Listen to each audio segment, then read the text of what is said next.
الله الرحمن الرحيم الحمد لله حمدا كثيرا طيبا مباركا فيه والصلاة والسلام على أشرف الأنبياء المرسلين وعلى آله وأصحابه أجمعين وبعد. The next thing our Shaykh he mentions in the topic of the value of time in the life of Muslim, he talks about the dua of the Prophet sallallahu alaihi wasallam and the habit that he has sallallahu alaihi wasallam of getting up early as a way of being able to take advantage of your time.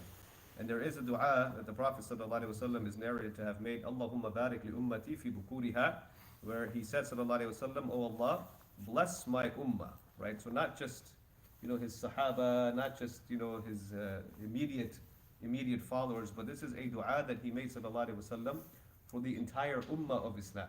That includes the world left and right, all of it. So barik li ummati fi bukuriha, bless my ummah in their early morning times, right? In their early morning hours. And this is actually a hadith. There are, compared to the number of ahadith that are out there, there are a couple of categories of how the ahadith are narrated. One of them is called mutawatir, one of them is called ahad. Mutawatir ahadith are ahadith that are narrated by a large number of the companions of the Prophet ﷺ. So either a large number of them heard it from him, or he said it so often that a large number of them narrated and passed it down. And there's about, they say maybe 50 or so hadith that fit into that category where they're narrated in large numbers. The rest of them, 2 or 3, maybe 4 or 5, maybe 1 or 2 narrated those things down and they passed them along. But this hadith is narrated by at least 20 of the companions of the Prophet ﷺ. So this also just the fact that it's a large number of the companions of the Prophet ﷺ that are narrating this hadith. Either he mentioned it often, or he mentioned it in a gathering that was large enough to where and then he said it in a way where many of them felt the need to pass it down as well. But this is a dua that he made sallallahu alaihi wasallam, and the dua of the Prophet sallallahu alaihi wasallam is mustajab. It is accepted. It is answered. And so, if you want to be a part of the dua of the Prophet sallallahu alaihi wasallam, you can make it a commitment. Obviously, depending on your life and your schedule and how your job and all that stuff works, whether you have night shift or not. That aside, taking advantage of the early morning hours. So making sure you can do what you can, sacrifice what you can the night before, but to try and get up and utilize the early morning time. That is a time that is blessed. That is a time that Allah subhanahu wa ta'ala has deemed special. And for us, that time starts at the time of Fajr, right? Or it starts even before the time of Fajr for those that can get up and do the tahajjud and pray in that part of the night.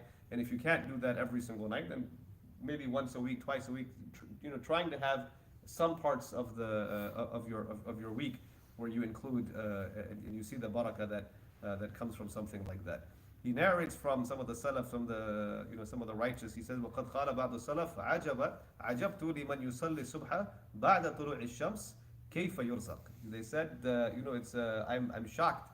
I'm shocked at to see a person that would pray the Fajr prayer after the sun has already risen, and still this person is being given rizq.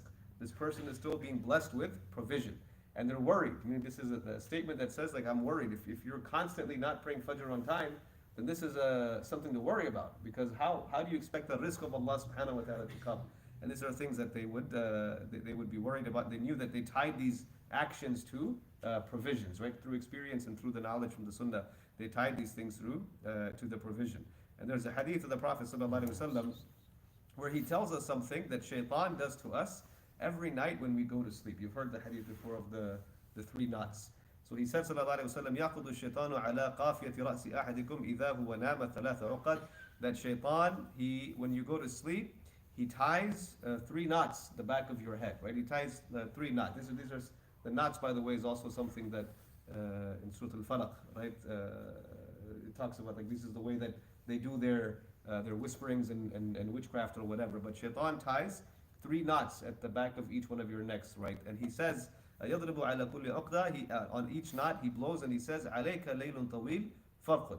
You have a long night ahead of you, so keep sleeping. So shaitan is whispering to you to keep sleeping. Keep that voice you hear when you get up in the morning that tells you to keep sleeping. That's not a coincidence, right? The Prophet ﷺ is telling you that there's, each one of those knots is programmed to repeat that phrase to you, right? Keep sleeping.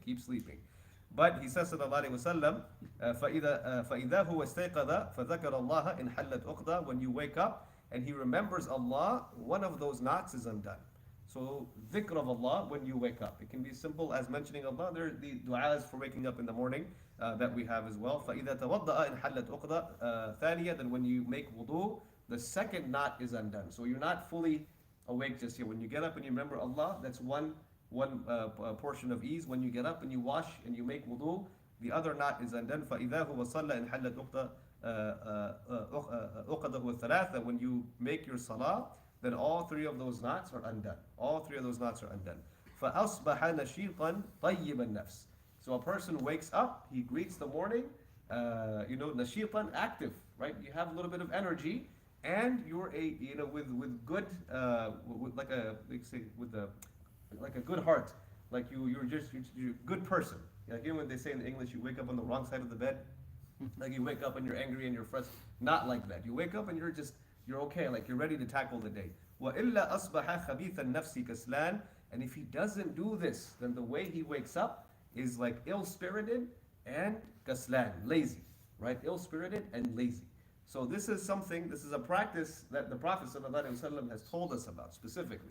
That when you wake up, if you take these 3 steps, this is a way to get a good start to your day, right? Waking up, mentioning Allah, making wudu, doing your salah, and then and then attacking your day. And a lot of it is also mentally knowing that the knots that are tied, that shaitan, the actions that shaitan took the night before is completely undone.